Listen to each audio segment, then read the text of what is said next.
હવે ભર શિયાળે આગમન થયું કેસર કેરીનું। જી હા, ઘટના બની છે ગીર સોમનાથના તલાળા ગીરમાં કે જ્યાં ઉનાળામાં આવતી કેસર કેરી હવે ભર શિયાળે પણ મળી રહી છે। ઉદયભાઈ કુડિયાતર નામના ખેડૂત કેસર કેરીનો 30 વીઘાનો બગીચો ધરાવે છે। ચોમાસા દરમિયાન અનેક આંબા પર કેસર કેરીનું ફ્લાવરિંગ થયું, એવામાં હવે શિયાળામાં કેસર કેરી ઝૂલતી જોવા મળતા તેઓ પણ નવાઈ પામ્યા। કેસર કેરીની સિઝન એપ્રિલ મહિનાથી શરૂ થાય છે, પરંતુ અહીં કમોસમી રીતે કેસર કેરી પાકી છે।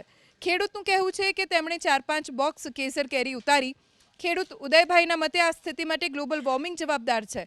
તલાળા ગીરને કેસર કેરીનો ગઢ મનાય છે, જો કે હવે અહીં અચાનક હવામાન કેસર કેરીને માફક ન આવતા પાક ઘટવા લાગ્યો છે। કેટલાક ખેડૂતો તો આંબા કાપવા લાગ્યા છે।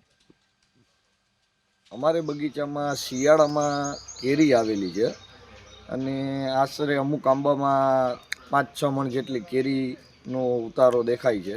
નવાઈની વાત એ છે કે કેરી શિયાળામાં આવી પણ એ કેરી પાકે છે એ મીઠી છે અને બગડતી પણ નથી।